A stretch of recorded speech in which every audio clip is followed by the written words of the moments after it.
Assalamualaikum warahmatullahi wabarakatuh. Kesemua amalan yang dibincangkan secara terperinci dalam video-video yang lepas adalah pengisian dan jalan kepada pelaksanaan amalan ikhlas mendekatkan diri kepada Allah. Keempat-empat amalan sebelum ini memastikan kita mampu membina hubungan dengan Allah.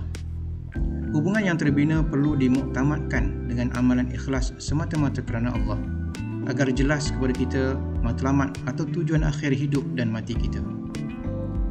Ketenangan dan kebahagiaan hakiki hanya dapat dicapai sekiranya kita dapat mengetahui dan memahami secara jelas matlamat hidup dan mati kita, iaitu semata-mata untuk Allah dan kerana Allah. Keikhlasan dalam mendekatkan diri kepada Allah merujuk kepada niat yang suci bersih semata-mata untuk Allah dan kesungguhan melakukan amal ibadah secara sempurna aturan dan kualitinya, sama ada melaksanakan yang wajib atau sunat atau menjauhkan yang haram.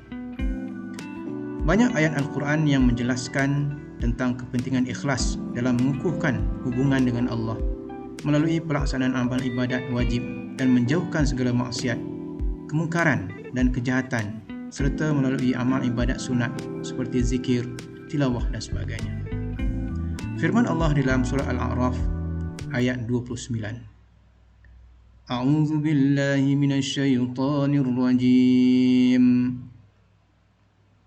Qul amara rabbi bil qisti wa aqimu wujuhakum 'inda kulli masjidin wad'u mukhlishina lahud-din kama bada'akum ta'udun. Maksudnya, katakanlah, Tuhanku menyuruh berlaku adil pada segala perkara dan menyuruh supaya kamu hadapkan muka dan hati kamu kepada Allah dengan betul pada setiap kali mengerjakan sembahyang, dan beribadahlah dengan mengikhlaskan amal agama kamu kepadanya semata-mata kerana sebagaimana ia menjadikan kamu pada mulanya, demikian pula kamu akan kembali kepadanya. Firman Allah dalam surah Az-Zumar ayat 2. Inna anzalna ilaikal kitaba bil haqqi fa'budillaha mukhlishan lahud-din. Maksudnya, sesungguhnya kami menurunkan Al-Quran ini kepadamu, wahai Muhammad, dengan membawa kebenaran. Oleh itu, hendaklah engkau menyembah Allah dengan mengikhlaskan segala ibadat dan bawaanmu kepadanya. Firman Allah lagi di dalam surah Az-Zumar, ayat 11 hingga 14.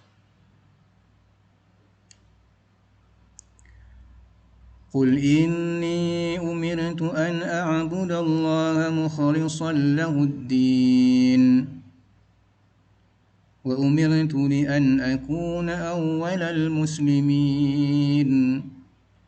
Qul inni akhafu in 'asaitu rabbi 'azaba yawmin 'azim. Qulillaha a'budu mukhlishan lahu dini. Maksudnya, katakanlah wahai Muhammad, sesungguhnya aku diperintahkan supaya menyembah Allah dengan mengikhlaskan segala ibadat kepadanya. Dan aku diperintahkan supaya menjadi orang yang pertama berserah diri bulat-bulat kepada Allah. Katakanlah, sesungguhnya aku takut jika aku menderhaka kepada Tuhanku akan azab hari yang besar. Soal jawabnya, katakanlah lagi, Allah jualah yang aku sembah dengan mengikhlaskan amalan agamaku kepadanya.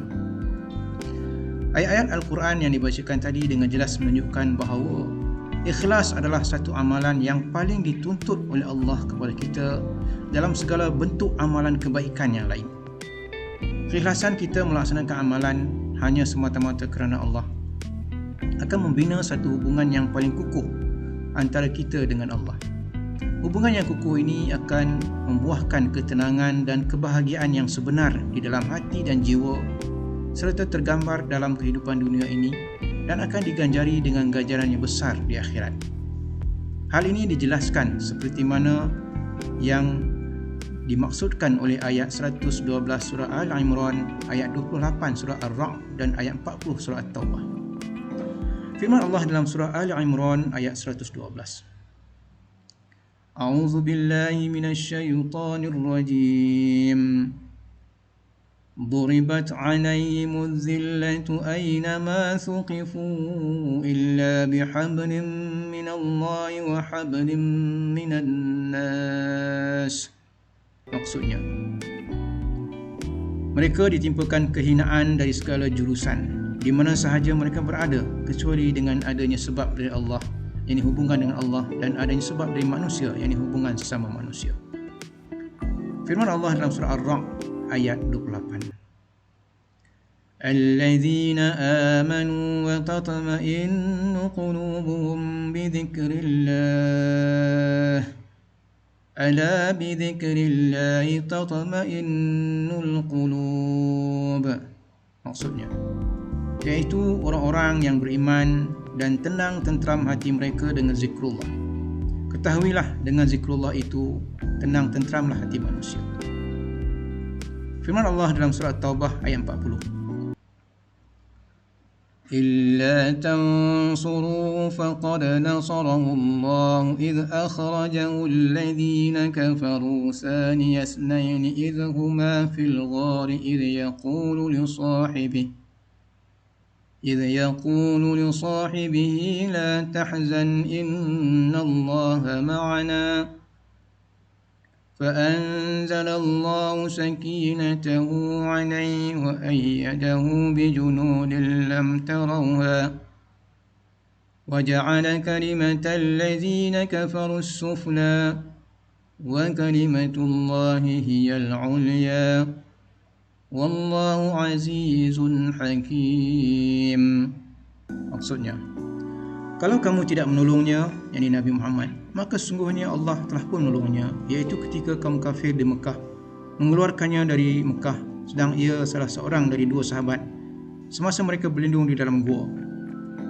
Ketika ia berkata kepada sahabatnya, "Janganlah engkau berduka, sesungguhnya Allah bersama kita."